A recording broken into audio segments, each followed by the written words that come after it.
तो इस कहानी की शुरुआत में हम एक चमचमाते हुए शहर को देखते हैं जिसके अंदर चारों तरफ काफी सफाई थी और सभी लोगों ने व्हाइट कलर के कपड़े पहने हुए थे। इस जगह को देखकर ऐसा लगता है कि यहाँ पर लोग गंदगी को बिल्कुल भी पसंद नहीं करते। यहीं पर हम एक आलीशान घर में एक छोटी सी बच्ची को देखते हैं जिसकी डॉल फट जाती है और वो इसे लेकर काफी पैनिक हो रही होती है। पर ये लोग काफी अमीर हैं तो ये इसे सिलने के बारे में नहीं सोचते क्योंकि सिलने से डॉल और भी ज्यादा खराब हो जाती है, तो ये उसे कूड़े में फेंक देते हैं। लेकिन ये डॉल इतनी भी फटी हुई नहीं थी कि इसे दोबारा से इस्तेमाल ना किया जा सके। इस कहानी में आगे बढ़ने से पहले हमें ये बताया जाता है कि इंसान किसी भी चीज को कचरे में चेंज कर देते हैं और ऐसा ही वो दूसरे इंसानों के साथ भी करते हैं, यानी कि जो चीज उनके काम की नहीं होती वो उसे कचरा समझकर फेंक देते हैं। अब ये सारा का सारा कचरा एक टनल से होते हुए डंपिंग ट्रक में आ जाता है जो कि इसे ले जाकर वेयर हाउस में फेंक देते हैं। अब यही वो जगह है जहाँ पर ये सारा कचरा इकट्ठा होता है, यानी कि ये एक तरह का डंपिंग ग्राउंड है। फिर हमें इस कहानी के मेन कैरेक्टर को दिखाया जाता है जिसका नाम है रूडो और वो इस वेयर हाउस में जाकर कुछ ढूंढने का ट्राई कर रहा होता है। लेकिन तभी अचानक यहाँ पर गार्ड आ जाता है जो कि उसे नोटिस कर लेता है। गार्ड ये समझ जाता है कि ये वही है जो कि उनके सुंदर शहर को खराब कर रहा है, यानी कि कचरा चोर। अब अंदर जाने के बाद ये गार्ड अपनी गन को बाहर निकाल लेता है और ये कहता है कि तुम कौन हो और यहाँ पर क्या कर रहे हो? क्या तुम इस बात को नहीं जानते कि इस जगह पर आना सख्त मना है? यहाँ पर बस ऑफिसर्स ही आते हैं। तुम लोगों ने हमारा शहर पूरी तरह से बर्बाद करके रख दिया है। लेकिन ये बंदा जिसका नाम है रूडो वो भी उसे बड़ी गौर से देख रहा होता है। तभी ये गार्ड अलार्म बजा देता है जिससे बाकी के गार्ड्स भी यहाँ पर आ जाते हैं। रूडो इन सभी के ऊपर कचरा फेंकना शुरू करता है और यहाँ से भाग जाता है। पर थोड़ा आगे जाने के बाद वो ये देखता है कि जिस दरवाजे से वो भागने वाला था वो दरवाजा बंद हो चुका है। जिसके बाद सारे के सारे गार्ड्स भी यहाँ पर आ जाते हैं और वो रूडो के ऊपर अपनी बंदूकें तानकर उसके ऊपर लगातार फायरिंग करनी शुरू कर देते हैं। फिर हम पहली बार रूडो के चेहरे को देखते हैं जिसके ऊपर काफी ज्यादा गुस्सा होता है और उसकी आंखें एकदम लाल होती हैं। वो इन सभी की गोलियों को डॉच करते हुए काफी तेज भागता है। एक वर्कर ये कहता है कि ये बच्चा तो काफी तेज है, लेकिन अब भी ये सारे के सारे वर्कर्स उसके ऊपर गोलियों की बौछार कर रहे होते हैं और वो भी काफी तेज भाग रहा होता है। पर तभी अचानक हम ये देखते हैं कि एक गोली उसे छूकर निकल जाती है और ये बाल बाल बचता है। अगली सीन में हम ये देखते हैं कि ये लड़का यानी कि रूडो एक गटर से बाहर निकलता है और ये सारे के सारे वर्कर्स उसे देखकर काफी चौंक जाते हैं कि वो यहाँ से भाग गया। रूडो ये कहता है मेरे वहाँ जाने से किसी को क्या परेशानी होगी, मैं किसी को भी दिक्कत नहीं दे रहा था। यहाँ पर हम एक और चीज नोटिस करते हैं कि रूडो के पास वही टॉय है जो कि उस लड़की ने फेंका था। अब यहीं से हमारी कहानी चेंज हो जाती है जहाँ पर हम एक काफी सुंदर सिटी को देखते हैं और दो औरतें यहाँ पर बातें कर रही होती है और एक इंसान अपनी नोटबुक में कुछ नोट कर रहा होता है। ये दोनों औरतें कल रात के ट्रैश इंसिडेंट के बारे में ही बातें कर रही होती है कि कल रात क्या क्या हुआ। जब ये आदमी यहाँ से जा रहा होता है वो दोनों लेडीज ये कहती है देखो जरा इसके कपड़े कितने गंदे हैं और ये यहाँ पर क्या कर रहा है, इसे तो अपनी जगह पर रहना चाहिए। जिसके बाद ये बंदा एक गेट को खोलकर दूसरी जगह पर पहुंच जाता है। जिसके बाद हमें दो जगहों को दिखाया जाता है जिनके बीच में एक काफी बड़ी वॉल होती है जो कि इन दोनों पार्ट्स को डिवाइड कर रही होती है। एक जगह काफी सुंदर है और दूसरी जगह वहीं पर काफी गंदी है, यानी कि एक स्लम की तरह। यहाँ पर रूडो बैठा हुआ अपने भंगार को साफ कर रहा होता है जो कि वो ट्रैश रेड में उठाकर लाया था। तभी यहाँ पर एक लड़की आ जाती है जो कि उसे रूडो कहकर बुलाती है तुम फिर से कचरा लेने के लिए वहाँ पर चले गए। तुम ये बात जानते हो ना कि वो लोग काफी खतरनाक हैं, अगर उन्होंने तुम्हें पकड़ लिया तो वो तुम्हारा पिछवाड़ा भी लाल कर सकते हैं। जब तुम इन सारी बातों को जानते हो तो फिर भी तुम वहाँ पर क्यों जाते हो? क्योंकि वो सारे लोग उन चीजों को भी फेंक देते हैं जिनको हम इस्तेमाल कर सकते हैं। और इस कहानी में आगे बढ़ने से पहले हम ये जान लेते हैं कि रूडो जो ये काम करता है उसे कहा जाता है ट्रैश रेड और वो इस कचरे को सही करके मार्केट में बेच देता है जिससे उसे थोड़े बहुत पैसे बच जाते हैं। ये लड़की जिसका नाम है चीवा वो ये कहती है क्या तुम्हें कचरा इतना ही पसंद है? अरे नहीं, ऐसी कोई भी बात नहीं है। जब ये दोनों बातें कर रहे होते हैं तभी अचानक यहाँ पर तीन लड़के आ जाते हैं। ये बंदा कहता है अगर तुम भी इसके साथ घूमोगी तो तुम्हारे अंदर से भी बदबू आनी शुरू हो जाएगी। तभी ये दूसरा लड़का उसकी चीजों को लात मारकर फेंकना शुरू कर देता है तुमने ये जो भी भंगार इकट्ठा किया है उसे कोई भी खरीदने वाला नहीं है, तो अच्छा होगा तुम इसे फेंक दो। जिसके बाद ये लोग ऐसे ही बहस कर रहे होते हैं और इनकी बातों से एक बात तो साफ हो जाती है कि इस एरिया में काफी सारे क्रिमिनल्स रहते हैं और इसीलिए इस एरिया को उस एरिया से अलग किया गया है। हम सारे यहाँ पर इसीलिए रह रहे हैं ताकि हम अपनी इमेज सुधार कर अपनी आगे की लाइफ को काफी अच्छे से जी पाएं। लेकिन ये लड़का और इसके डैड ने काफी गलतियाँ की हैं। अब ये सारे रूडो को काफी खरी खोटी सुना रहे होते हैं जिसके बाद वो इन्हें काफी गुस्से से देखता है और इन सभी की फट जाती है। जिसके बाद ये सारे यहाँ से दुम दबाकर भाग जाते हैं। चीवा उसे दिलासा देते हुए ये कहती है कि तुम एक काफी अच्छे इंसान हो और तुम कोई गलत काम कर ही नहीं सकते। तभी उसकी नजर एक स्टफ टॉय पर जाती है और वो ये कहती है, क्या इसे तुमने सही किया, तुम तो काफी कमाल के हो। इन दोनों की बातों के बीच में उसकी मॉम भी यहाँ पर आ जाती है, जो कि चीवा को लेकर यहाँ से चली जाती हैं। अब रूडो अपने घर आ जाता है, जहाँ पर हम उसी आदमी को देखते हैं जो कि रूडो से मस्ती करते हुए ये पूछता है, हाँ भाई क्या हाल चाल है तेरे, मैंने वो सुन लिया कि तुम उस टॉय को बेचना नहीं चाहते। रूडो उसकी बातों का कोई भी रिस्पॉन्स नहीं करता। चलो फिर ये सारी बातें छोड़ो और तुम मुझे उस ट्रैश रेड के बारे में बताओ जो कि तुमने की थी।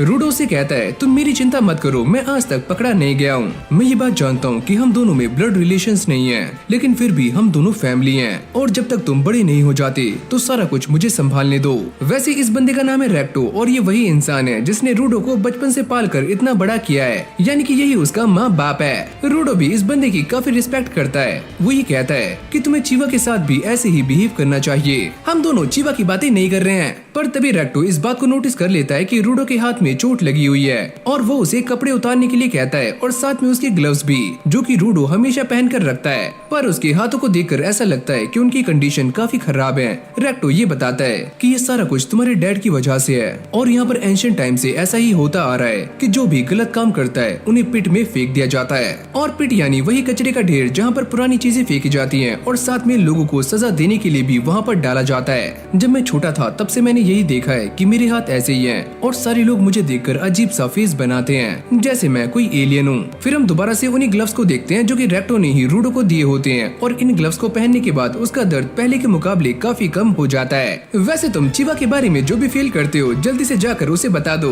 वरना तुम्हारी चिड़िया कोई और ले जाएगा। अबे ओए, तुम इतनी फालतू की बातें क्यों करते हो? मैं ऐसा कुछ भी नहीं करूंगा और हमारे बीच ऐसा कुछ भी नहीं है, समझे? अगली सीन में हम ये देखते हैं कि रेक्टो रूडो की प्रैक्टिस करवा रहा होता है ताकि वो अच्छे से स्माइल कर पाए। चीज लेकिन बाहर एक मास्क वाला बंदा इन दोनों पर नजर बनाए हुए है। अगली सुबह रूडो अपना स्टफ टॉय लेकर यहाँ से निकल जाता है और वो ये बताता है कि पिट एक ऐसी जगह है जहाँ पर सारा का सारा कचरा फेंका जाता है। अब रूडो एक काफी ऊंची जगह पर आ जाता है और वो ये कहता है कि ये वही जगह है जहाँ से मेरे फादर को फेंका गया था। तभी चीवा भी यहाँ पर आ जाती है। मुझे ऐसा लगता है कि आज किसी को इसके अंदर फेंका जाना है। हाँ, मुझे भी ऐसा ही लगता है। अरे चीवा, तुम यहाँ पर कब आई? यहाँ पर ये दोनों खड़े हुए पिट को देख रहे होते हैं। चीवा उससे कहती है कि तुम भी बार बार चोरी करते रहते हो और मैं ये नहीं चाहती कि तुम्हें भी इस पिट के अंदर फेंका जाए। हाँ, रेक्टो ने भी मुझसे यही बात कही थी।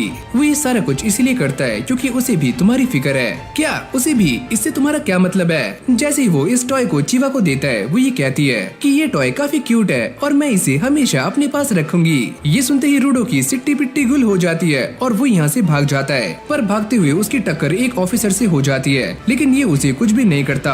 अब रूडो अपने घर आ गया था, पर तभी अचानक वो ये देखता है कि एक मास्क वाला बंदा रेक्टो के ऊपर बैठा हुआ है, जिसको देखकर रूडो को काफी गुस्सा आ जाता है। इससे पहले रूडो कुछ कर पाता, ये इंसान उसे बेहोश कर देता है। जैसे ही उसे होश आता है तो ये मास्क वाला बंदा उसके सामने बैठा हुआ होता है और उसके हाथ में रेक्टो की डायरी होती है। रेक्टो के अंदर अब भी थोड़ी जान बची हुई थी और वो रूडो को यहाँ से भागने के लिए कहता है। इससे पहले रूडो यहाँ से भागता तभी ऑफिसर्स यहाँ पर आ जाते हैं और वो रेक्टो को मारने के जुर्म में रूडो को गिरफ्तार कर लेते हैं। लेकिन मैंने इनके साथ कुछ भी नहीं किया, मुझे छोड़ दो।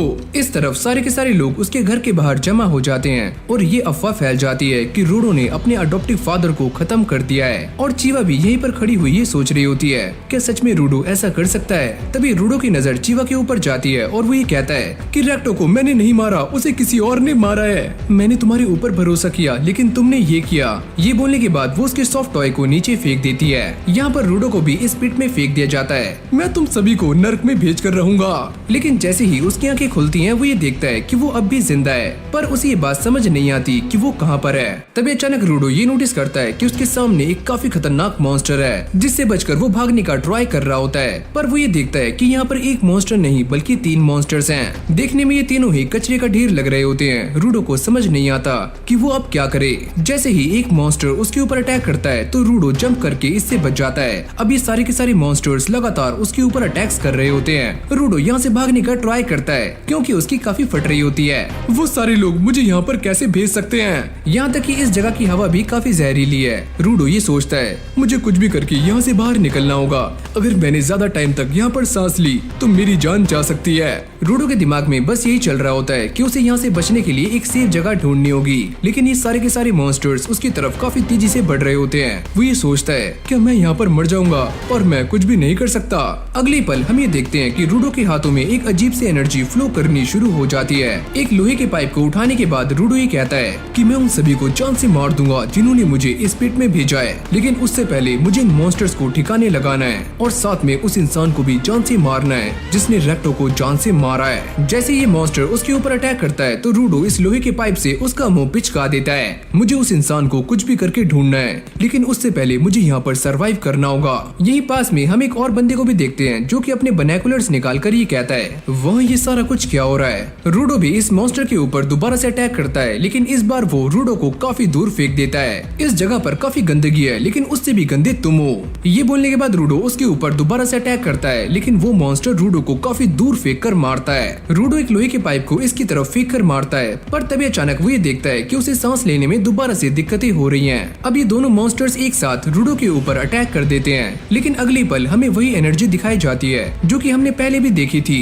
और रूडो के हाथ में एक सॉर्ड जैसी चीज आ जाती है जिससे वो इन मॉन्स्टर्स को काट रहा होता है। जब ये सारे मॉन्स्टर्स मारे जाते हैं तो वो चैन की सांस लेता है, लेकिन उसकी हालत भी काफी गंदी हो चुकी थी। पर तभी अचानक वो देखता है कि उसके पीछे एक और मॉन्स्टर है, यानी कि उसकी दोबारा से लगने वाली है। यार मैं इससे लड़ना नहीं चाहता, यहाँ से भागो। ये बोलने के बाद रूडो यहाँ से भागना शुरू करता है, लेकिन ये मॉन्स्टर काफी बड़ा होता है और वो अपने हाथों को जमीन में पटकता है, जिससे सारा कचरा आसमान में उड़ना शुरू हो जाता है और साथ में रूडो भी। अब जैसे ही उसकी आंखें खुलती हैं, वो ये देखता है कि उसके सामने एक छतरी वाला बंदा खड़ा हुआ है। अब ये कौन है? और इसके मास्क पहनाने का स्टाइल थोड़ा सा कैजुअल होता है। ये मास्क पहनने के बाद रूडो ये महसूस करता है कि अब वो अच्छे से सांस ले पा रहा है। वो ये कहता है क्या तुम यहीं पर रहते हो? ये आदमी उससे कहता है कि तुम चुप हो जाओ, क्या तुम मुझे बता सकते हो कि ये जगह क्या है और ये मॉन्स्टर्स कौन थे?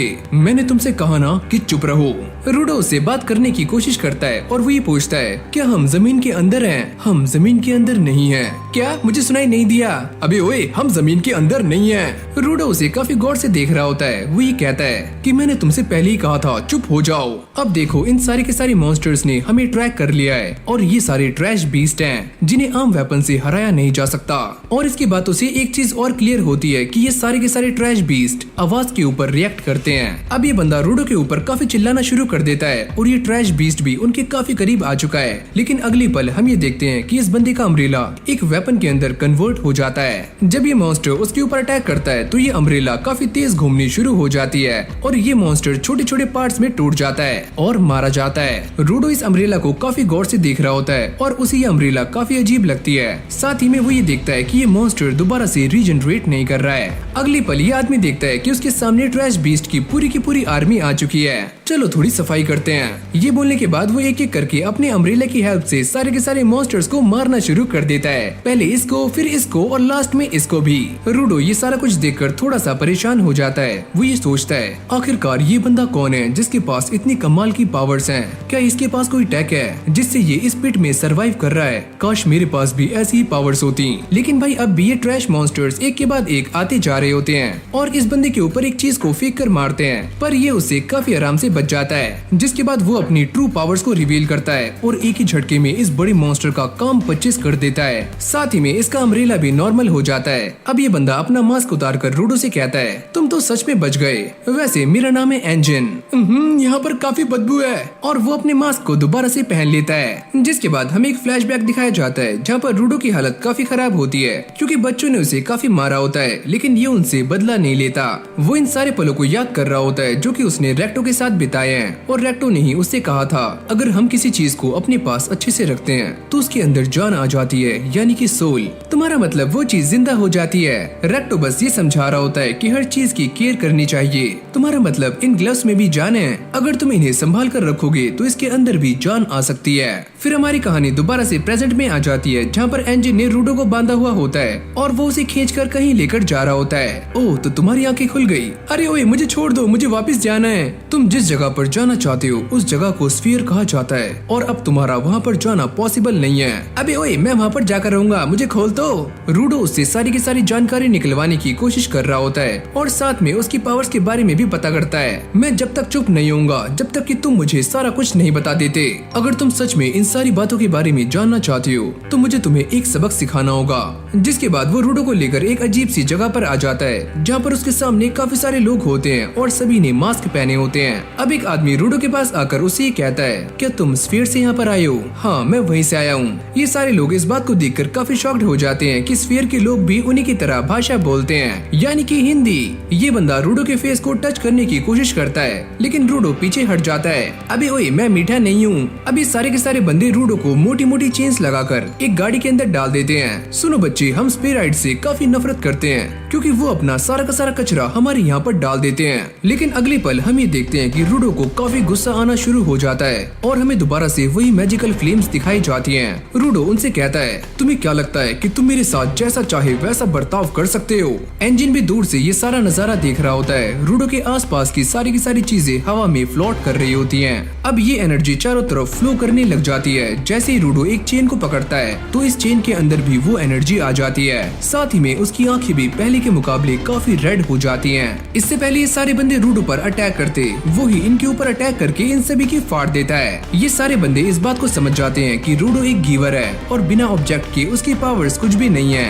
एक आदमी रूडो के ऊपर अटैक करके उसके ऑब्जेक्ट को हाथ से गिरा देता है लेकिन अगली पल रूडो एक टायर को टच करता है जिससे ये टायर कुछ ऐसा बन जाता है जिसको देखकर इन सभी की चड्डी टाइट होनी शुरू हो जाती है। क्या ये बंदा एक साथ काफी सारे ऑब्जेक्ट्स का इस्तेमाल कर सकता है? अगली पल इस बंदे की हालत कुछ ऐसी हो जाती है जैसे रूडो इस दूसरे वाले बंदे को मारने वाला होता है लेकिन तभी एंजिन यहाँ पर आ जाता है और वो उसको रुका लेता है। जिसके बाद रूडो दोबारा से नॉर्मल हो जाता है। एंजिन उससे कहता है, मुझे माफ करना, मैं तो बस तुम्हारी पावर्स को चेक करने के लिए तुम्हें यहाँ पर लेकर आया था। अब एंजिन उससे कहता है कि मैं तुम्हें सारा कुछ बताने के लिए रेडी हूँ जो भी तुम जानना चाहते हो, लेकिन बदले में तुम्हें क्लीनर्स ऑर्गेनाइजेशन को ज्वाइन करना होगा, यानी कि हमें। जिसके बाद हमें एक अननोन बंदे को दिखाया जाता है जो कि एंजिन से बातें कर रहा होता है। एंजिन उससे कहता है कि मैंने एक नए लड़की को रिक्रूट कर लिया है और मैं तुम्हें उससे काफी जल्द ही मिलवाने वाला हूँ। ये बुढ़ा आदमी जो कि रूडो का इलाज कर रहा होता है वो ये कहता है कि तुम जिस जगह पर मिले थे वहाँ की हवा काफी खराब थी, अगर तुम कुछ टाइम और वहाँ पर रहते तो तुम मारे जाते। रूडो एंजिन से कहता है, मैंने अभी तक तुम्हारी पार्टी को ज्वाइन नहीं किया है, तुम्हारे पास कोई और रास्ता भी नहीं है। और यहाँ से बाहर आने के बाद रूडो एंजिन को थैंक्स करता है उसकी जान बचाने के लिए, लेकिन वो इस चीज के लिए मना कर रहा होता है कि मैं तुम्हारी पार्टी को ज्वाइन नहीं कर सकता। एंजिन उसे सारा कुछ बताना शुरू करता है कि वो उसे उस जगह पर लेकर क्यों गया था ताकि वो रूडो को ये दिखा सके कि यहाँ के लोग स्पीयर से आए हुए लोगों का क्या हाल करते हैं और उन्हें कैसे ट्रीट करते हैं। और मैं तुम्हें एक सीधी बात बताऊं, यहाँ पर कोई भी इन्फॉर्मेशन बिना पैसों के नहीं मिलती।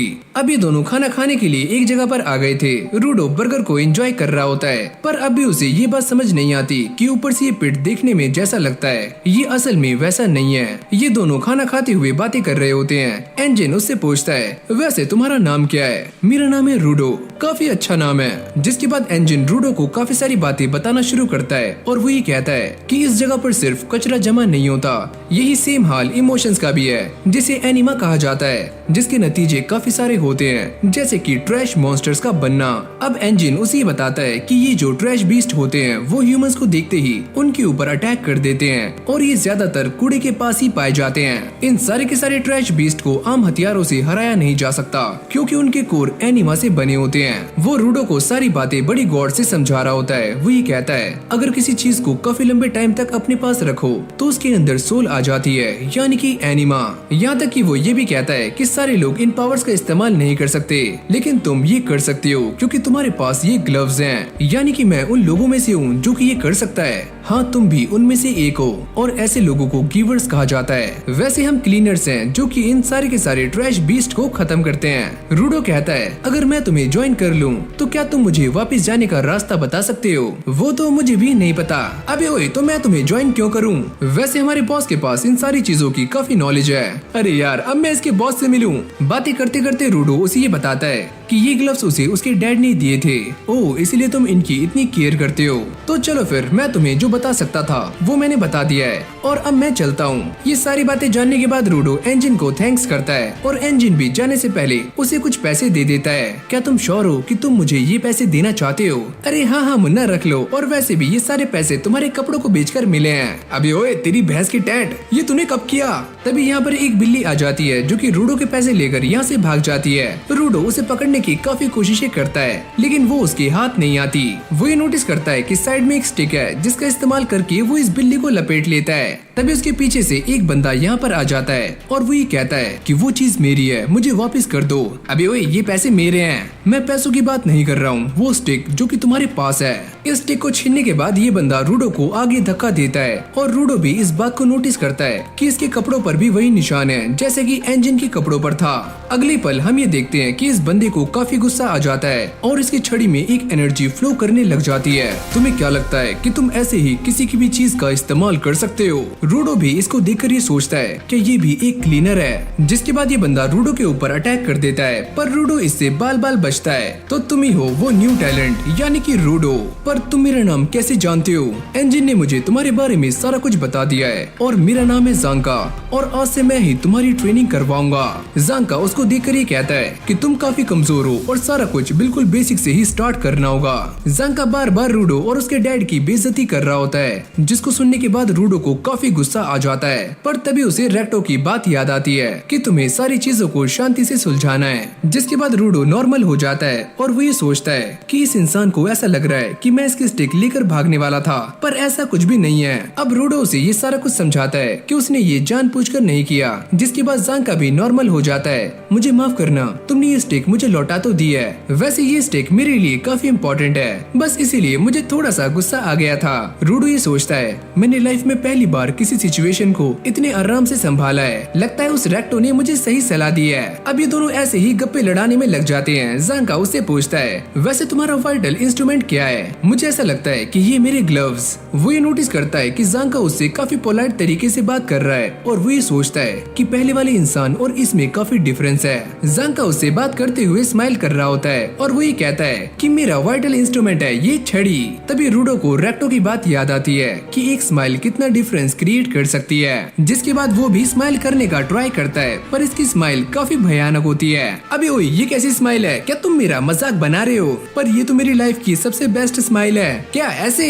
लगता है मैंने अपनी बत्तीसी दिखाकर गलती कर दी है। फिर वो दोबारा से स्माइल करने का ट्राई करता है। जांगा को ये देखकर और भी गुस्सा आ जाता है। अबे ओए मैं तुझे जान से मार दूंगा। तुम्हें देखकर ऐसा लगता है कि तुम्हारी लाइफ में कोई भी गोल नहीं है और न ही तुम सीरियस हो। तुम मेरे गोल के बारे में कुछ भी नहीं जानते और मैं अपने गोल को लेकर काफी सीरियस हूँ। अरे जाओ जाओ, तुम्हारे बस की कुछ भी नहीं है। और ये बोलने के बाद वो अपनी स्टिक में एनर्जी को फ्लो करना शुरू कर देता है। लेकिन जब वो रूडो की असली पावर्स को देखता है तो वो ये समझ जाता है कि रूडो क्या चीज है। तो एंजिन ने मुझे तुम्हारे बारे में जो भी बताया था वो सारा कुछ सच है, यानी कि तुम किसी भी चीज को एक वाइटल इंस्ट्रूमेंट के अंदर चेंज कर सकते हो। ये तो काफी कमाल की बात है और मैं ये बात काफी अच्छे से जानता हूँ कि ये एक नेचुरल टैलेंट है, तो तुम मुझे हरा नहीं सकते। जिसके बाद इन दोनों के बीच में फाइट स्टार्ट हो जाती है जहाँ पर जांगा रूडो को काफी गंदे तरीके से मार रहा होता है और उसे नीचे पटक देता है। लेकिन तभी अचानक वो नोटिस करता है कि रूडो ने उसके चेहरे पर कुछ लगा दिया है और ये काफी गंदा गंदा है। जिसके बाद वो यहाँ से कल्टी मार लेता है। कुछ टाइम के बाद एंजिन भी यहाँ पर आ जाता है और वो रूडो को देखकर ये कहता है लगता है तुम दोनों में दोस्ती हो चुकी है।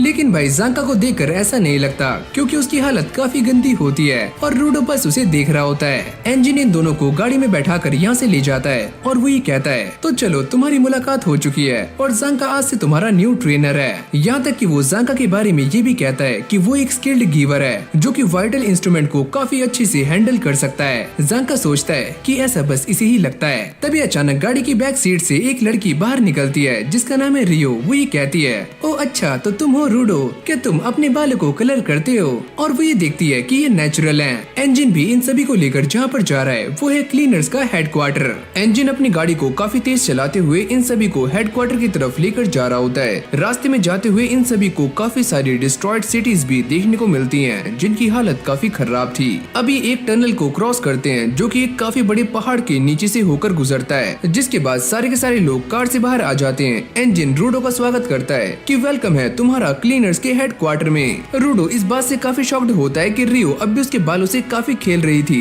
जिससे उसके बाल काफी खराब हो जाते हैं। जैसे ये सारे हेडक्वार्टर के अंदर आते हैं तो कुछ मक्खियाँ रूडो के आसपास मंडराना शुरू कर देती हैं। रूडो उन्हें बड़ी गौर से देख रहा होता है और ये सोचता है अब ये कहाँ से आ गई। फिर हमें सामने एक रिसेप्शनिस्ट को दिखाया जाता है जो कि बैठी हुई प्लेबॉय मैगजीन पढ़ रही होती है। इंजन उसे रूडो से इंट्रोड्यूस करवाता है कि ये है रूडो, ये लड़की जिसका नाम है सैम्यू। वो इसी बात को नोटिस करती है कि कौन कौन क्लीनर्स को ज्वाइन कर रहा है और इसके पास एक काफी यूनिक एबिलिटी है। तभी अचानक वो एक ही झटके में फॉक निकालकर इन दोनों मक्खियों को जान से मार देती है। रूडो ये देखकर काफी शॉक्ड हो जाता है कि ये तो सच में काफी तेज है। अब सैम्यू उसका वेलकम कर रही होती है और ये कहती है कि मुझे इंजन ने तुम्हारे बारे में सारा कुछ बता दिया है कि तुम कौन हो और तुम्हारे पास क्या क्या है, I mean क्या क्या पावर्स हैं। पर वो रूडो को पर्सनली चेक करने के बारे में सोच रही होती है। इंजन ये बताता है कि इसके ग्लासेस ही इसके वाइटल इंस्ट्रूमेंट्स हैं, जिनका इस्तेमाल करने के बाद ये किसी भी इंसान को अच्छे से जांच सकती है और ये बता सकती है कि वो इंसान कितना पावरफुल है और उसके पास कौन कौन सी स्किल्स हैं। रूडो को चेक करने के बाद वो भी काफी शॉक्ड हो जाती है और अचानक से ही अपनी एबिलिटी को बंद कर देती है।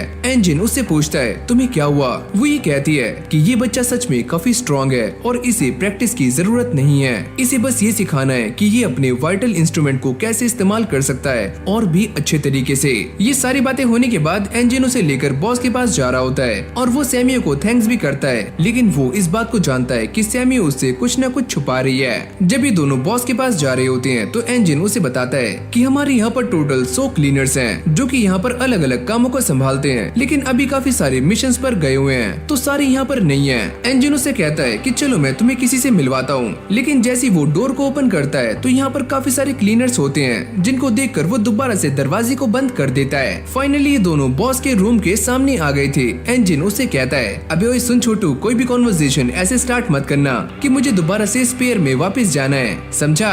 और हाँ एक बात और, अगर इन्फॉर्मेशन चाहिए तो बदले में कुछ न कुछ तो देना होगा। इंजन उसे इस बात के लिए भी मना करता है कि उसे बॉस के वाइटल इंस्ट्रूमेंट के बारे में जानना नहीं है, क्योंकि आज तक किसी को भी ये नहीं पता कि उनका वाइटल इंस्ट्रूमेंट क्या है और वो कैसे काम करता है। अंदर आने के बाद वो ये देखता है कि ये रूम एकदम खाली है और बॉस यहाँ पर नहीं है। तभी सैम्यू उन्हें बताती है कि बॉस अभी मिशन के लिए गए हुए हैं और उन्हें वापस आने में थोड़े दिन लगने वाले हैं। और रूडो ये सुनने के बाद थोड़ा शॉक्ड हो जाता है। इंजन उससे कहता है कि ये बात काफी नॉर्मल है, हमारे बॉस मिशंस पर जाते रहते हैं तो तुम्हें वेट करना होगा उनसे मिलने के लिए। तो चलो बच्चों वापस चलते हैं। पर तभी अचानक यहाँ पर रियो आ जाती है और वो रूडो से कहती है कि चलो मेरे साथ चलो, मैं तुम्हें अपना काम दिखाती हूँ। अबे कौन सा वाला काम। अब वो रूडो से काफी चिपक कर ये कहती है कि मैं तुम्हें ट्रेनिंग दे सकती हूँ, क्योंकि मैं तुम्हारे बारे में काफी कुछ जानना चाहती हूँ, तो चलो मेरे राजा मेरे साथ। ये सुनते ही रूडो के दिमाग के पेच ढीले हो जाते हैं और उसे समझ नहीं आता कि उसके साथ क्या हो रहा है। जिसके बाद ये सारे स्ट्रेटेजी रूम में आ जाते हैं, जहाँ पर सैम्यू ये एक्सप्लेन करती है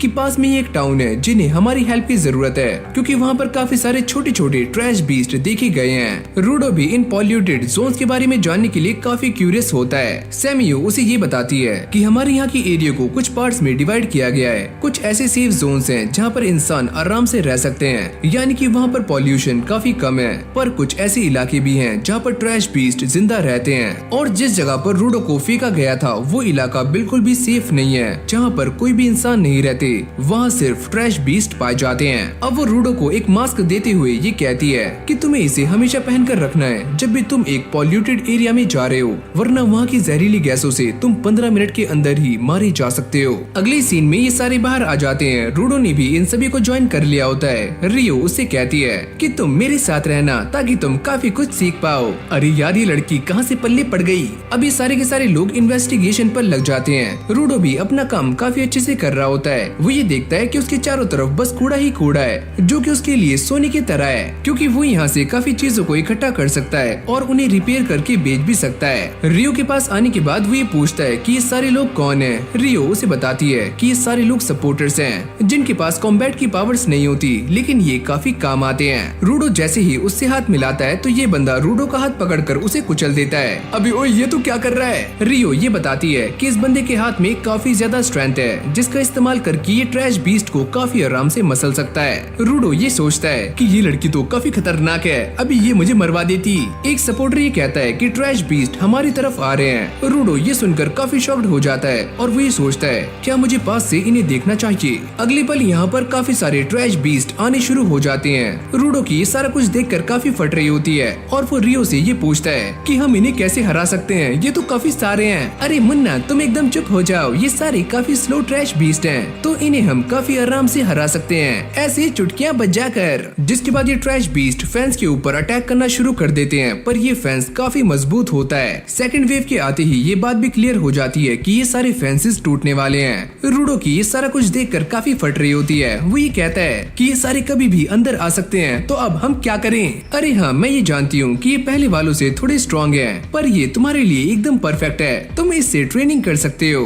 रूडो की ये सुनकर फटनी शुरू हो जाती है। वो ये सोचता है कि ये लड़की क्या है, पक्का ये मुझे मरवाने वाली है। अगर तुम यहाँ ग्राउंड पे सरवाइव करना चाहते हो तो जल्दी से इन सभी को मारकर बेस लौटो। रूडो भी ये करने के लिए मान जाता है। तभी एक ट्रैश बीस्ट फैंस को तोड़ते हुए अंदर आ जाता है। रियो उसको देखकर काफी शॉक्ड हो रही होती है। वो ये कहती है कि मैंने आज से पहले इतना सुंदर ट्रैश बीस्ट नहीं देखा, और हाँ ये तुम्हारे लिए एकदम परफेक्ट है और मैं इससे मस्ती करने के लिए जा रही हूँ। अगले पल हम ये देखते हैं कि वो अपने वाइटल इंस्ट्रूमेंट को बाहर निकाल लेती है, जो कि एक सीजर होती है, जो कि देखते ही साइज में काफी बड़ी हो जाती है। जिसके बाद रियो इन सारे ट्रैश बीस्ट को काटना शुरू कर देती है। रूडो ये सारा कुछ देखकर काफी शॉक्ड हो जाता है। सपोर्टर उसे कहता है रियो जिस वाइटल इंस्ट्रूमेंट का इस्तेमाल कर रही है उसे रीपर कहा जाता है, जिसका इस्तेमाल वो अपने पैरों से करती है। रूडो भी ये सारा कुछ देखकर समझ जाता है कि सारे के सारे क्लीनर्स अपने वाइटल इंस्ट्रूमेंट का इस्तेमाल अपने अपने तरीके से करते हैं, यानी कि सभी का अपना एक यूनिक स्टाइल है। हाँ भाई छोटू अपने आसपास भी ध्यान रखना। तभी यहाँ पर एक लेवल 2 का ट्रैश बीस्ट आ जाता है और जैसे ही वो रूडो के ऊपर अटैक करने वाला होता है तभी ये सपोर्टर अपने बेयर हैंड से उसको रोक लेता है और उसे काफी दूर फेंक कर मारता है। जिसके बाद ये सपोर्टर एक एक करके ट्रैश बीस्ट को रियो की तरफ फेंक रहा होता है और वो अपनी सीजर का इस्तेमाल करते हुए इन सभी को काट रही होती है। रूडो ये देखकर समझ जाता है कि आखिरकार क्लीनर्स किस तरह से काम करते हैं, लेकिन अब भी यहाँ पर एक काफी खतरनाक ट्रैश बीस्ट बचा हुआ है, जिसको देखकर इन सभी की फट रही होती है, यहाँ तक कि सपोर्टर्स की भी। जैसे ये ट्रैश बीस्ट इस बंदे के ऊपर अटैक करता है तो रूडो उसके सामने आ जाता है और इसे बचा लेता है। तुम यहाँ से निकल जाओ, मैं इसे संभाल लूंगा। उसके हाथ में जो पाइप होता है वो अपनी पावर्स का इस्तेमाल करके इसे एक केज के अंदर कन्वर्ट कर देता है। तभी रूडो को ये बात रियलाइज होती है कि वो ये भूल चुका है कि उसे अपनी पावर्स का इस्तेमाल कैसे करना है। पर अब ये ट्रैश बीस्ट काफी गुस्से में आ जाता है और रूडो को धक्का दे रहा होता है। पर तभी अचानक रियो यहाँ पर आ जाती है और वो इसका काम 25 कर देती है। ये सारे के सारे लोग इस बात को देखकर भी काफी चौंक जाते हैं कि ये बीस्ट 2 हिस्सों में कटने के बाद भी अब भी जिंदा है। रियो भी ये बात समझ नहीं पाती कि आखिरकार ये कैसे हुआ, ये अब तक जिंदा कैसे है। अब वो ये डिसाइड करती है कि वो इसके कोर को खत्म करने के लिए इसके छोटे छोटे पीसेस करने वाली है। सपोर्टर्स भी इस बात की जानकारी देने के लिए पास के टाउन में निकल जाते हैं। तभी अचानक हम ये देखते हैं कि रियो इस ट्रैश बीस्ट के सर को चीरती हुई इसकी बॉडी के अंदर घुस जाती है और इसके सारे के सारे अंजर पंजर काटने शुरू कर देती है। तभी उसे यहाँ पर एक ग्लोइंग चीज नजर आती है और वो ये सोचती है कि शायद यही इस मॉन्स्टर का कोर है जो कि ये छुपाने की कोशिश कर रहा है। ये भी उसे अपनी बॉडी से बाहर निकालने के लिए काफी गुस्से में इधर उधर मूव कर रहा होता है, यहाँ तक कि पागलों की तरह भी सर पटकने लग जाता है। जिसके बाद वो गुस्से में आकर रूडो के ऊपर एक काफी जानलेवा अटैक करता है और रूडो इससे बचने की काफी कोशिश करता है, पर यह अटैक काफी खतरनाक था, जिससे सारी जमीन टूट जाती है और रूडो नीचे गिर रहा होता है। वो ये सोचता है कि मैं एकदम यूजलेस हूँ और मैं यहाँ पर क्या कर रहा हूँ, मुझे रेक्टो की मौत का भी बदला लेना है। पर रूडो एकदम फ्रीज हो जाता है और डार्कनेस उसे निगलने ही वाली होती है। तभी सपोर्टर यहाँ पर आ जाता है और वो उसे रेस्क्यू करके यहाँ से भागना शुरू कर देता है, यहाँ तक कि वो ट्रैश बीस्ट भी इनका पीछा कर रहा होता है। सपोर्टर उससे कहता है कि तुम्हें हमसे कुछ सीखना चाहिए, हमारे पास कोई भी स्पेशल एबिलिटी नहीं है, फिर भी हम फाइट कर रहे हैं और फ्रीज नहीं होते। यहाँ पर रियो ने भी इस मॉन्स्टर के वीक स्पॉट को ढूंढ लिया होता है और वो अपनी सीजर का इस्तेमाल करते हुए इसके ऊपर एक जोरदार हिट करती है, जिससे कि ये सीजर इस मॉन्स्टर के आर पार हो जाती है और उसकी धज्जियां उड़ जाती हैं, यानी कि वो मारा जाता है। सपोर्टर भागकर उसके पास आता है और उससे ये पूछता है कि तुमने ये कैसे किया। वो ये कहती है कि मैंने उसे मारने के लिए इस कटर का इस्तेमाल किया, जो कि मैंने उसके कोर में घुसा दिया और वो मारा गया। सपोर्टर ये देखकर काफी शॉक्ड हो जाता है कि ये कटर भी एक वाइटल इंस्ट्रूमेंट है। अब यहीं से हमारा सीन चेंज हो जाता है, जहाँ पर एक बंदे की आँख खुलती है और वो ये कहता है कि मैं कहाँ पर हूँ। सामने हम एक और मिस्टीरियस बंदे को देखते हैं और वही कहता है, तुम नींद में जिस बच्चे के बारे में बातें कर रहे थे, मुझे उसकी लोकेशन चाहिए जो कि स्फीयर से यहाँ पर आया है। फिर हम देखते हैं ज़ेनका को, जिसे एक कमरे के अंदर से काफी अजीब आवाजें आ रही होती हैं और जैसे वो अंदर जाकर देखता है तो यहाँ पर सारे के सारे क्लीनर्स पार्टी कर रहे होते हैं। वो रियो से ये पूछता है कि यहाँ पर क्या चल रहा है। अरे यार कुछ नहीं, यहाँ तो बस रूडो के लिए वेलकम पार्टी चल रही है। लेकिन भाई रूडो का मूड तो पहले से भी काफी खराब होता है और वो सामने ही बैठा हुआ होता है और ये सारा कुछ इसीलिए हो रहा है क्योंकि रूडो कल की फाइट के दौरान अपनी पावर्स को इस्तेमाल नहीं कर पाया था। रियो ये बताती है कि कल उनकी फाइट एक काफी खतरनाक कचरा मॉन्स्टर के साथ हुई थी, पर वो ये कहती है कि उसका कोर कोई एनिमा नहीं था, वो एक तरह का वाइटल इंस्ट्रूमेंट था। ज़ेनका भी उसकी सारी बातों को बड़ी गौर से सुन रहा होता है पर उसके चेहरे पर कोई भी एक्सप्रेशंस नहीं होते। रियो ये कहती है कि उसे मारने के बाद हम सारे यहाँ पर आ गए और पार्टी कर रहे हैं, लेकिन अब भी रूडो का मूड काफी ज्यादा खराब है। तभी उसके पास ग्रिस आता है, तुमने कल काफी अच्छा काम किया और साथ में उस बंदे की जान को भी बचाया है। मैंने कल कुछ भी नहीं किया, उल्टा उस बंदे ने कल मेरी जान बचाई। मैं हमेशा ही गड़बड़ कर देता हूँ, जैसे कि मैं स्पीयर में किया करता था। गुस्से में आने के बाद रूडो स्पीयर में किसी से भी फाइट कर लिया करता था और रेक्टो उसे बचाने के लिए आता था। रूडो की इन सारी बातों को सुनने के बाद ग्रिस ये समझ जाता है कि रूडो अपने ऊपर काफी रिग्रेट फील कर रहा है। वो ये कहता है, मुझे यहाँ से जल्दी ही ऊपर जाना होगा वरना मैं यहाँ के लोगों के लिए काफी मुसीबतें खड़ी कर दूंगा। पर ग्रिस उसे अब भी थैंक यू कर रहा होता है क्योंकि उसने फॉलो की जान बचाई है और अब फॉलो ने भी इस चीज को ज्वाइन कर लिया है। ग्रिस ये भी कहता है कि इस जगह पर सपोर्टर्स से कोई भी अच्छी सी बात नहीं करता और तुमने फॉलो से काफी अच्छी सी बात की। ऐसी बातें करते करते ग्रिस उससे ये पूछता है, आखिरकार तुम क्या चाहते हो और जब तुम ऊपर थे तो तुम्हारे क्या सपने थे। लेकिन रूडो को ये बात समझ नहीं आती कि वो इसके ऊपर क्या जवाब दे। तभी एंजिन भी यहाँ पर आ जाता है, हाँ भाई छोटे कुछ खाया पिया। जिसके बाद ये सारे रूडो को अपने साथ खाने के लिए कहते हैं और वो भी आराम से पिज्जा को पेलना शुरू कर देता है। फिर हमें एक बंदे को दिखाया जाता है जिसका नाम है जॉब और ये भी एक पेंटिंग की जॉब कर रहा होता है। अब यहीं से हमारा सीन चेंज हो जाता है जहाँ पर हम दोबारा से उसी बंदे को देखते हैं जिसने रूडो को पकड़ा था और ये बंदा उसे काफी गंदे तरीके से मारता है और पिटते हुए ये बंदा रूडो के बारे में सारा कुछ बता देता है। लेकिन फिर भी ये सस्पिशियस बंदा उसे जान से मार देता है। रूडो वो तो मेरे लिए काफी अच्छा रहने वाला है। इस तरफ सैम्यू अपने डेस्क पर बैठी हुई होती है और तभी यहाँ पर एक कॉल रिंग होती है जिससे उन्हें एक न्यू मिशन मिल जाता है जिसके लिए एंजिन और ग्रिस की टीम तैयार हो जाती है और साथ में रूडो भी होता है। पर इन सभी को ये बात समझ नहीं आती कि रूडो उन सभी के साथ क्यों है क्योंकि वो अभी तक एक ऑफिशियल क्लीनर नहीं बना है। सैम्यू उनसे कहती है कि रूडो इस मिशन से कनेक्टेड है। एक बंदा रास्ते में अपना सामान लेकर आ रहा होता है, तभी एक ट्रैश मॉन्स्टर उसके ऊपर अटैक करके उसका सामान यहाँ से ले जाता है और ये मिशन इसी के बारे में है। अब इन सभी को वो सारा सामान उस ट्रैश मॉन्स्टर से वापस लेकर आना है और यही इनका मिशन है। सैम्यू इन सभी से ये कहती है कि वो सामान कोई और नहीं बल्कि स्पीयर से आया हुआ एक जिंदा इंसान है। ये सारे भी इस बात को सुनने के बाद काफी हैरान हो जाते हैं कि वो भी रूडो की तरह ही एक इंसान है जो कि स्पीयर से यहाँ पर आया है और इतने कम टाइम में दो इंसान ऊपर से नीचे आए हैं। अब रूडो ये सोचता है कि उसे उस नए बंदे से मिलना चाहिए, शायद ऐसा भी हो सकता है कि वो दोबारा से स्पीयर में जाने का रास्ता ढूंढ पाए और उसे कुछ क्लूज मिल जाएं। वैसे मैं तुम्हारे साथ एंजिन को भेजने वाली थी पर वो किसी और काम से बाहर गया है तो ज़ेनका तुम्हारे साथ जाएगा। जिसके बाद ये सारे मिशन पर निकल जाते हैं और ज़ेनका भी इससे काफी खुश होता है। जाते हुए रूडो ग्रिस से पूछता है कि तुम अपने पास कोई वेपन क्यों नहीं रखते। अरे यार मेरे दोनों हाथ ही काफी हैं। ये बंदा कहता है, अरे यार इसके पास एक तिलिस्मान है और जब भी ये फाइट में जाता है तो उससे प्रे करता है कि ये सारे सेफ रहें। जब ये सारे ऐसे ही गप्पे शप्पे लड़ा रहे होते हैं तभी वो बंदा यहाँ पर आ जाता है। वो ये कहता है कि मैंने ही आप सभी को यहाँ पर बुलाया है। रूडो उसे देखते ही ना जाने क्या क्या सवाल करने शुरू कर देता है। तुम्हारा नाम क्या है, वो इंसान कैसा दिखता था, क्या वो लंबा है, क्या छोटा है। हमारे पास ये सारी बातें करने का टाइम नहीं है क्योंकि हमें उसे ट्रैश बीस्ट से बचाना भी है। रूडो कहता है, कहीं ऐसा तो नहीं है कि तुम उसे बेचने वाले हो। अरे नहीं नहीं ऐसा कुछ भी नहीं है। ज़ेनका भी ये सोचता है कि पक्का दाल में कुछ न कुछ तो काला है क्योंकि एक ट्रैश मॉन्स्टर इंसान को कैद क्यों करेगा। ये रही वो बिल्डिंग जहाँ पर वो ट्रैश बीस्ट है। जिसके बाद ये सारे बिल्डिंग के अंदर आ जाते हैं जहाँ पर सामने चेयर पर कोई बैठा हुआ होता है। अरे यही वो बंदा है, जल्दी से अंदर जाओ। और ये उन्हें धक्का दे रहा होता है पर ये कोई इंसान नहीं होता, ये तो बस एक डॉल है। तभी इन सभी के नीचे से जमीन खिसकनी शुरू हो जाती है और ये सारे जाकर बेसमेंट में गिर जाते हैं। तभी अंधेरे में से कुछ लोग उनके सामने आते हैं हैं, जिनको देखकर ज़ेंका ये समझ जाता है कि ये सारे लोग वही हैं, यानी कि रेडर्स, जो कि पहले छोटी मोटी चोरियां किया करते थे,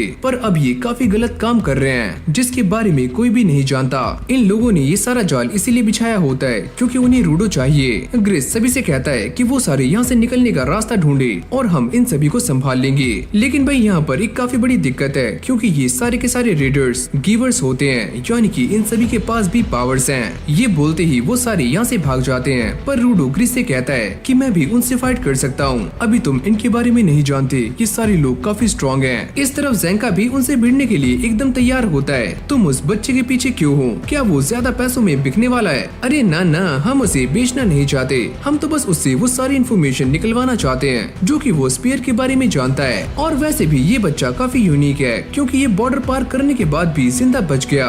लेकिन ज़ेंका को ये बात समझ नहीं आती कि आखिरकार ये बॉर्डर क्या चीज है। ज़ेंका को ये बात तो समझ आ जाती है कि वो यहाँ पर फंस चुका है। अब अगली पल यहाँ पर काफी सारी मिट्टी की डॉल्स आ जाती हैं। जैसे वो इन्हें मारना शुरू करता है, तभी इन डॉल्स के बीच में से एक रेडर ज़ेंका की एक जोरदार मुक्का मारता है। लगता है तुम्हें इंसानों से फाइट करने का एक्सपीरियंस नहीं है, तो तुम हमारे सामने काफी जल्दी हार मानने वाले हो। ये बंदा मिट्टी के अंदर छुपकर एक के बाद एक ज़ेंका के ऊपर अटैक्स कर रहा होता है, जिससे उसकी हालत काफी गंदी हो जाती है। यहाँ तक कि नीचे की सारी जमीन भी मिट्टी के अंदर चेंज हो चुकी थी। इन दोनों का अभी बस एक ही मोटिव होता है कि वो किसी तरह से ज़ेंका को मारकर रूडो को हासिल कर पाएं। तुम दोनों बस एक मिनट के लिए शांत हो जाओ। और ज़ेंका उनकी सारी टेक्निक को आसानी से समझ जाता है कि ये जो बंदा है जो उसके ऊपर अटैक कर रहा है, उसने काफी बड़ी बड़ी चप्पलें पहनी हुई हैं ताकि वो मिट्टी के अंदर ना घुसे। ज़ेंका ये जानता है कि उसे इंसानों से फाइट करने का एक्सपीरियंस नहीं है, लेकिन वो अपने वाइटल इंस्ट्रूमेंट के बारे में काफी अच्छे से जानता है, तो वो उसे जोर से जमीन पर मारता है, जिससे उसे ये बात क्लियर हो जाती है कि सामने से आ रहे लोगों में से कौन से असली हैं। और फिर क्या था, ज़ेंका उन दोनों की ही एक जोरदार फटका मारकर उन दोनों को ही नॉकआउट कर देता है। ज़ेंका भी ये देखकर काफी शॉक था कि ये सारा कुछ एक ही मुक्के में खत्म हो चुका है। तभी उसके पीछे से एक आवाज आती है, अब तुम्हारा खेल भी काफी जल्दी खत्म होने वाला है और तुम भी ऐसे ही निपट जाओगे। अब यहीं से हमारा सीन चेंज हो जाता है, जहाँ पर ये सारे इस जगह से बाहर निकलने का ट्राई कर रहे होते हैं और तभी उन्हें एक एग्जिट डोर दिखता है। ग्रिस 3 सपोर्टर से कहता है कि पहले वो ऊपर जाकर सारा जायजा लें और उन्हें इन्फॉर्म करें। इस तरफ से कुछ सीढ़ियाँ ऊपर जा रही होती हैं। ग्रिस ये कहता है कि तुम सारे ऊपर जाओ, मैं ज़ेंका के पास जा रहा हूँ। पर तभी उन्हें यहाँ पर किसी के आने की आवाज आती है और इन सभी को ऐसा लगता है कि ज़ेंका यहाँ पर आ चुका है, पर ये बंदा तो कोई और होता है। ये बंदा रूडो को देखकर काफी अजीब सा फेस बनाता है। इस बच्ची के बाल वाइट हैं, यानी कि ये वही है जो कि स्पीयर से यहाँ पर आया है। ये बोलते ही वो स्पाइडरमैन बन जाता है और ये सारे समझ जाते हैं कि ये भी उनका दुश्मन है। जिसके बाद ये बंदा यहाँ से भागने के सारे रास्तों को ही बंद कर देता है और इसका नाम है जेबर। ग्रिस उससे ये कहता है, अगर तुम रूडो को यहाँ से ले जाना चाहते हो तो उससे पहले तुम्हें हमारा सामना करना होगा। अरे यार, मैं पहले ही काफी लेट हो चुका हूँ, तुम मेरा टाइम खराब मत करो। तुमने ज़ेंका के साथ क्या किया? लेकिन जेबर ग्रिस की सारी बातों को पूरी तरह से इग्नोर कर देता है और वो रूडो से कहता है, चलो मेरे साथ कोई है जो कि तुमसे मिलना चाहता है। रूडो भी गुस्से में आ जाता है, तुमने ज़ेंका के साथ क्या किया? अरे ओए बच्चे, शांत हो जाओ, मैंने उसे मारा नहीं है क्योंकि वो काफी स्ट्रॉन्ग ओपोनेंट है, तो मैंने बस उसे जहर दिया है और अभी तक वो जिंदा होगा। अगली पल जेबर अपनी पावर्स को एक्टिवेट कर लेता है, जिससे उसके हाथों में लोहे के पंजे आ जाते हैं। अगर तुम मेरे साथ चुपचाप चलोगे तो तुम्हें ज्यादा तकलीफ नहीं होगी। ये दोनों उसके ऊपर अटैक करते हैं, पर वो इन दोनों को ही काफी आराम से पीछे कर देता है। अब ग्रिस रूडो के सामने खड़ा हो जाता है, तुम चाहे कुछ भी करो पर मैं इसे यहाँ से जाने नहीं दूंगा। ओह अच्छा, तो ये बात है। वैसे मैंने सुना है कि क्लीनर्स में काफी सारे सपोर्टर्स हैं जो कि किसी भी काम के नहीं है, क्या तुम वही हो? रूडो भी ग्रिस को मना कर रहा होता है कि वो इससे फाइट ना करे, पर अगली पल हम ये देखते हैं कि जेबर ने अपने पंजे उसकी छाती में घुसा दिए होते हैं, जिससे उसका तिलिस्मान बाहर आ जाता है और जैसे रूडो उसे छूता है तो उसे रेक्टो दिखाई देता है। अब यहीं से हमारी कहानी फ्लैशबैक में आ जाती है, जहाँ पर रूडो काफी छोटा है और दीवार पर अपना सर मार रहा होता है। रेक्टो भी उसे देखकर काफी शॉक्ड हो जाता है कि ये बच्चा कर क्या रहा है, और जैसे रेक्टो उसके पास जाकर ये पूछता है, वो ये कहता है, अरे यार कुछ भी नहीं, मुझे बस गुस्सा आ रहा था। जब रेक्टो उससे पूछता है कि वो इतने गुस्से में क्यों है, तो रूडो के पास कोई भी जवाब नहीं होता। रेक्टो उसे समझाते हुए ये कहता है कि तुम्हारे मॉम डैड ने तुम्हें छोड़ा नहीं है और तुम एक कूड़ा नहीं हो, तो चलो बाहर चलते हैं। और बाहर जाने के बाद हम काफी सारी चीजों को इकट्ठा कर सकते सकते हैं जो तुम्हें पसंद हो और ये पूरा का पूरा कमरा उनसे भर जाएगा। रेक्टो से लेकर बाहर आ जाता है और ये सारे अलग अलग एक्टिविटीज को ट्राई कर रहे होते हैं, पर रूडो को इनमें से किसी में भी मजा नहीं आता। तभी अचानक वो ये देखता है कि सामने किसी ने कुछ कचरा फेंका है और रूडो भागते हुए वहाँ पर जाता है, जिसके अंदर से उसे एक डॉल मिलती है और वो रोना शुरू कर देता है। ये तो बस थोड़ी सी फटी हुई है, कोई इसे फेंक कैसे सकता है। रेक्टो भी ये सारा कुछ देखकर काफी हैरान हो जाता है कि रूडो उन सारी चीजों की भी अहमियत करता है जिनको लोग फेंक देते हैं। कहानी दोबारा से प्रेजेंट में आ जाती है, जहाँ पर रूडो ने अब भी इस तिलिस्मान को पकड़ा हुआ होता है और वो इसे अपनी पावर से ट्रांसफॉर्म कर रहा होता है। ग्रिस जो कि अब भी जिंदा है, वो भी ये सारा कुछ देखकर काफी शॉक्ड हो जाता है कि रूडो फाइनली अपनी पावर्स का इस्तेमाल कर रहा है। देखते ही देखते ये तिलिस्मान काफी बड़ा हो जाता है। जेबर भी इसको देखकर काफी खुश होता है। सच में तुम्हारी पावर्स तो काफी कमाल की हैं। अब रूडो को भी ये सारी बातें समझ आ जाती हैं कि उसे क्या करना है। तुमने मेरे साथियों को नुकसान पहुंचाया है तो मैं तुम्हें जिंदा नहीं छोड़ूंगा। जेबर ये कहता है, अरे वाह, तुमसे लड़ने में मुझे काफी मजा आएगा। वैसे भी मुझे स्ट्रॉन्ग ओपोनेंट्स काफी ज्यादा पसंद है, तो चलो फाइट करते हैं और एक दूसरे को फोड़ कर रख देते हैं। इस तरफ ग्रिस की हालत भी काफी खराब हो जाती है क्योंकि उसकी बॉडी से काफी ज्यादा ब्लड लॉस हो चुका है, लेकिन वो रूडो को देखकर ये बोलता है, ये पिछली बार अपनी पावर्स का इस्तेमाल नहीं कर पाया था क्योंकि ये काफी गुस्से में था, पर अब इसका दिमाग काफी शांत है। क्या हुआ बच्चे, तुम मेरे ऊपर अटैक क्यों नहीं कर रहे हो? अगर तुम्हारे अंदर दम है तो मुझे मार कर दिखाओ। जेबर काफी फुर्ती से रूडो के ऊपर अटैक करता है, पर रूडो इससे काफी आराम से बच जाता है। जेबर ये देखकर काफी शॉक था कि ये सारा कुछ कैसे हुआ। वो गुस्से में आकर बार बार रूडो के ऊपर एक के बाद एक अटैक्स कर रहा होता है, पर उसका एक भी अटैक रूडो को छू नहीं पाता। रूडो उसे कहता है कि ये सारा कुछ इस तिलिस्मान की वजह से हो रहा है क्योंकि ग्रिस ने इससे हमेशा ही प्रे की है कि वो हम सभी को प्रोटेक्ट करे और आज ये मुझे भी प्रोटेक्ट कर रहा है। लेकिन ये सारी बातें जेबर की खोपड़ी के ऊपर से जा रही होती हैं। अगर मैं तुम्हें मार नहीं सकता तो तुम भी बच्चे मुझे छू नहीं पाओगे। हाँ हाँ झोपड़ी के आजा। जेबर दोबारा से उसके ऊपर हमला करता है, तुम्हारी तो। पर ये तिलिस्मान उसकी स्पीड को काफी हद तक स्लो कर देता है। इसी मौके का फायदा उठाकर रूडो उसकी एक जोरदार मुक्का मारता है और उसे पीछे कर देता है, पर वो अचानक से ही रूडो के पीछे आ जाता है और जैसे ये उसे मारने वाला होता है तो ये तिलिस्मान उसको बचा लेता है और रूडो दोबारा से उसकी एक जोरदार मुक्का रसीद कर देता है। ये देखकर जेबर को एक बात तो समझ आ जाती है कि रूडो से फाइट करना इतना भी आसान नहीं है, इसलिए वो आसपास की सारी चीजों को तोड़ना शुरू कर देता है। उसे ऐसा लगता है कि वो धूल में छुपकर आसानी से रूडो को हरा सकता है, पर ये तिलिस्मान वहाँ भी उसे पकड़ लेता है। अब वो गुस्से में आकर इधर उधर भागना शुरू कर देता है। वो ये ट्राई करता है कि वो रूडो को हिट कर पाए, लेकिन ये तिलिस्मान उसे हर बार बचा रहा होता है और रूडो उसे कुत्तों की तरह मारना शुरू कर देता है। इतनी मार खाने के बाद भी जेबर अब भी स्माइल कर रहा होता है। तुमसे पिटने में मुझे काफी मजा आ रहा है और मारो। मैं तुम्हें आखिरी वार्निंग देता हूँ, हार मान जाओ। अरे यार अभी तो मजा आना शुरू हुआ है और मैं काफी लंबे टाइम बाद ऐसे पिटा हूँ। इस फाइट से जेबर को एक बात तो क्लियर हो जाती है कि ये तिलिस्मान सिर्फ ह्यूमन अटैक्स को ही ब्लॉक करता है, न कि पत्थरों और किसी और ऑब्जेक्ट को।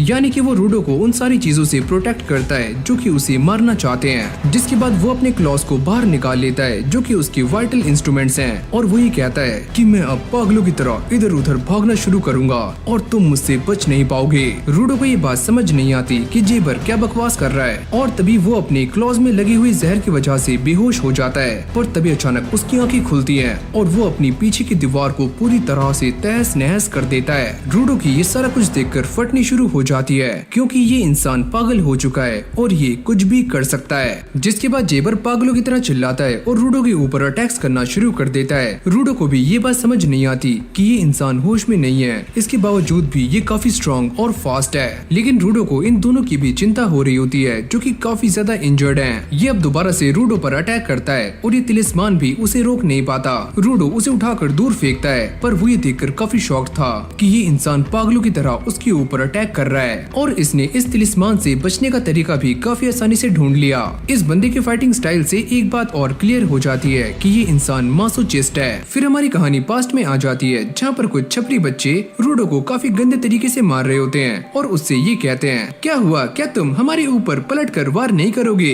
लगता है तुम मासोचिस्ट हो। यही बात वो रेक्टो से भी पता करता है कि ये मासोचिस्ट क्या होता है। कहानी दोबारा से प्रेजेंट में आती है जहाँ पर ये बंदा एक के बाद एक रूडो पर खतरनाक अटैक्स कर रहा होता है और रूडो इससे बाल बाल बचता है। जेबर देखने में पहले से भी काफी स्ट्रॉन्ग और फास्ट हो चुका था और जैसे वो अपना क्लॉ रूडो के मारने वाला होता है तभी अचानक से उसके पट्ट से एक डंडा लगता है जिससे वो नीचे गिर जाता है और ज़ेंका यहाँ पर आ जाता है। तुम्हें क्या लगा कि तुम मुझे इतनी आसानी से हरा सकते हो। रूडो, मुझे इस बंदे से हिसाब बराबर करना है, लेकिन तुम्हारी हालत बिल्कुल भी सही नहीं लग रही है। मेरी चिंता मत करो, मैं एकदम सही हूँ और शायद से तुम भी अपनी पावर्स को इस्तेमाल करना सीख गए। ये दोनों ऐसे ही बातें कर रहे होते हैं कि रूडो का तिलिस्मान बेकार हो चुका है और ज़ेंका भी पॉइजन की वजह से ज्यादा भाग नहीं सकता, यानी कि ज्यादा फाइट नहीं कर पाएगा। वो रूडो से ये कहता है, चलो मैं एक काम करके देखता हूँ, अगर मैं तुम्हें मारता हूँ तो क्या ये तिलिस्मान रिएक्ट करेगा। पर इस तरफ जेबर दोबारा से खड़ा हो जाता है और वो इन दोनों के ऊपर अटैक करने के लिए आगे आ रहा होता है। ज़ेंका रूडो से कहता है, तुम इस बात का पूरा ध्यान रखना कि उसके पंजे तुम्हें छू ना पाए। जिसके बाद ये अपने प्लान को एग्जीक्यूट करते हैं और जैसे ही ज़ेंका रूडो के एक जोरदार डंडा मारता है तो ये तिलिस्मान उसे टेलीपोर्ट करके जेबर के सामने ले आता है और ये अटैक उसको लगता है, जिससे वो काफी दूर जाकर गिरता है। ये देखकर रूडो की आंखें फटी की फटी रह जाती हैं कि ज़ेंका उसके ऊपर सच में अटैक करने वाला था। अरे नहीं, मैं तो बस मजाक कर रहा था। जेबर दोबारा से खड़ा होकर इन दोनों पर अटैक करने के लिए सामने से आता है, लेकिन ये दोनों दोबारा से वही टेक्निक इस्तेमाल करते हैं और जेबर के एक जोरदार डंडा मारते हैं। ज़ेंका उसे मार मार कर उसकी खाट खड़ी कर रहा होता है। तभी अचानक से जेबर को होश आ जाता है और ज़ेंका उसके सर पर एक जोरदार डंडा मारकर उसे नीचे गिरा देता है। साथ में उसकी हालत भी काफी खराब हो जाती है और वो भी नीचे गिर जाता है। इस तरफ हम ये देखते हैं कि ये तिलिस्मान टूटना शुरू हो जाता है क्योंकि वो काफी कमजोर हो चुका है। रूडो को भी ये बात समझ नहीं आती कि आखिरकार ये क्या हो रहा है। ज़ेंका ये सोचता है कि शायद इसके बनाए हुए वाइटल इंस्ट्रूमेंट्स ज्यादा देर तक काम नहीं करते। रूडो इस बात से काफी दुखी हो जाता है कि उसने ग्रिस का तिलिस्मान पूरी तरह से बर्बाद कर दिया। अब अचानक से ही उसे कुछ होता है और वो नीचे गिर जाता है। तभी हम उसकी कमर पर उन क्लॉज के निशान देखते हैं जिनके अंदर पॉइजन था। इस तरफ जेबर को भी पूरी तरह से होश आ जाता है। मैं ये बात नहीं जानता कि मैंने बेहोशी में क्या किया, लेकिन कुछ अच्छा ही किया होगा। ज़ेंका की उसे देखकर काफी ज्यादा फट रही होती है। कितना पिटने के बाद भी ये इंसान चल फिर कैसे पा रहा है। वो ये एक्सप्लेन करता है कि उसके दोनों ही क्लॉज अलग अलग हैं। एक के अंदर पॉइजन है और दूसरा उसे हील करता है। वैसे भी ये दोनों ही पंजे मेरे हैं, तो मेरे ऊपर इसका असर बस 10 मिनट तक होता है और तुम्हारे ऊपर 30 मिनट तक। ये बोलते ही वो उसे दोबारा से स्टैप कर देता है, जिससे वो अगले 30 मिनट के लिए दोबारा से पैरालाइज हो जाता है। अब वो रूडो के पास आ जाता है। क्या हुआ बच्चे, तुम्हारा शरीर तो पहले ही पैरालाइज हो चुका है। वैसे मुझे माफ करना, अगर मैंने ये मिशन पूरा नहीं किया तो मुझे काफी डांट पड़ने वाली है। ये बोलने के बाद वो रूडो को लेकर यहाँ से चला जाता है और ज़ेंका अब भी सदमे में है कि ये सारा कुछ क्या हुआ। पर जैसे वो रूडो को लेकर बाहर निकलता है तो वो ये देखकर काफी शॉक था कि यहाँ की सारी इमारतें टूटी हुई हैं। लेकिन तभी एंजिन उसके पेट में अपना छाता घुसा देता है, जो कि अपने साथियों के साथ यहाँ पर पहुँच चुका है। तुम्हें क्या लगा कि तुम हमारे साथियों को यहाँ पर फंसाकर काफी बड़े 30 मार खां बन चुके हो। वो तो ये लड़की टाइम रहते ही बाहर आ गई थी, जिसने हमें सारा कुछ बता दिया। लेकिन अब भी इन सभी को बाकी बंदों की फिक्र हो रही होती है जो कि बेसमेंट के अंदर हैं। एंजिन उससे कहता है कि तुम फिक्र मत करो, वो सारे इतनी आसानी से मरने वाले नहीं हैं। लेकिन भाई जेबर अपनी आदत से मजबूर होता है। तुम सारे तो काफी स्ट्रॉन्ग लग रहे हो और मेरी हालत देखो, मैं एकदम फटीचर हूँ, एकदम नल्ला। एंजिन भी उसकी हरकतों को देखकर काफी अजीब सा मुंह बना रहा होता है। रूडो, मुझे तुम्हारे ऊपर तरस आ रहा है कि तुम इस बंदे के साथ फाइट कर रहे थे। रियो ये कहती है कि चलो वो सही तो है, ये बंदा जिसका नाम है डेलमन वो काफी गुस्से में होता है। इन सभी ने हमारे साथियों को नुकसान पहुंचाया तो मैं इन सभी को कच्चा चबा जाऊंगा। अरे ओए मुन्ना, थोड़ा शांत हो जा।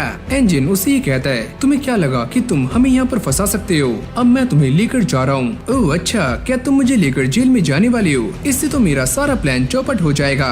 मुझे माफ करना, मैं तुम्हारे साथ नहीं आ सकता क्योंकि मुझे अभी एक मिशन मिला है कि मुझे रूडो को अपने साथ लेकर जाना है। ये बोलते ही वो अपने दोनों क्लॉज को बाहर निकाल लेता है। लेकिन तभी यहाँ पर एक लड़की आ जाती है जिसका नाम है टोनी। वो ये कहती है कि चलो जेबर, जाने का टाइम हो चुका है, मैं अभी यहाँ से जा नहीं सकता, मुझे रूडो को अपने साथ लेकर जाना है। टोनी उसे समझाने का काफी ट्राई करती है कि अगर वो यहाँ पर रुके तो काफी बड़ी दिक्कत हो सकती है और वो उसके कान में कुछ कहती है, आज मैंने मोमोज बनाए हैं। ये सुनते ही उसके चेहरे पर एक अजीब सी स्माइल आ जाती है। सॉरी दोस्तों, मुझे अभी जाना होगा। इस तरफ रूडो को भी होश आ जाता है। जेबर उससे कहता है, तुम्हारे साथ लड़कर आज मुझे काफी अच्छा लगा। और उनके पीछे एक टेलीपोर्टेशन सर्कल आ जाता है। रूडो उससे कहता है, तेरी भैंस की टैड, तू कहाँ जा रहा है? अरे सच में तुम काफी इंटरेस्टिंग हो। लेकिन तभी उसकी नजर रूडो की हाथ पर जाती है। वो ये कहता है, अरे वाह, इस सीरीज का सामान तुम्हारे पास भी है। जब बॉस ये बात सुनेंगे तो वो काफी खुश हो जाएंगे। रूडो उसे रुकाने का ट्राई करता है ताकि वो क्रिस का बदला उससे ले सके। अभी तो मैं यहाँ से जा रहा हूँ, लेकिन अगली बार मैं पूरी तैयारी के साथ यहाँ पर आऊंगा, तो अपने ग्लव्स का ध्यान रखना। इन दोनों के यहाँ से जाते ही ये पोर्टल भी अचानक से ही गायब हो जाता है। ये सभी इस चीज को देखकर काफी शॉक्ड हो जाते हैं कि वो दोनों कहाँ पर गायब हो गए। और रूडो भी ये सोचता है कि वो वो इंसान कौन सी सीरीज की बात कर रहा था और ये लोगो कौन सा है। अगली सीन में ये सभी को लेकर बाहर आ जाते हैं और रूडो क्रिस से माफी मांगता है कि मेरी वजह से तुम्हारा तिलिस्मान पूरी तरह से टूट गया। वो चीज मेरे लिए काफी इम्पोर्टेंट थी, लेकिन मैं इस बात से काफी खुश हूँ कि वो तुम्हारे काम आ पाई। वो रूडो को इस बात के लिए कांग्रेचुलेट भी करता है कि उसने आज काफी अच्छा काम किया। और इसी के साथ इन सभी का ये वाला मिशन कंप्लीट हो जाता है, जिसमें ये सारे मरते मरते बचे हैं और रूडो अब भी शॉक में है। और आगे इस एनिमे के अंदर और भी ज्यादा मजा आने वाला है, क्योंकि ये एक ऑनगोइंग एनिमे है। तो जैसे जैसे इसके न्यू एपिसोड्स आते रहेंगे वो सारे आपको हमारे चैनल पर देखने को मिल जाएंगे। तो अगर आप चैनल पर न्यू हो तो फटाक से वीडियो को लाइक करके चैनल को भी सब्सक्राइब कर लो। और मैं मिलता हूँ आपसे एक और न्यू फ्रेश वीडियो के साथ। तब तक के लिए keep watching, keep supporting anisole.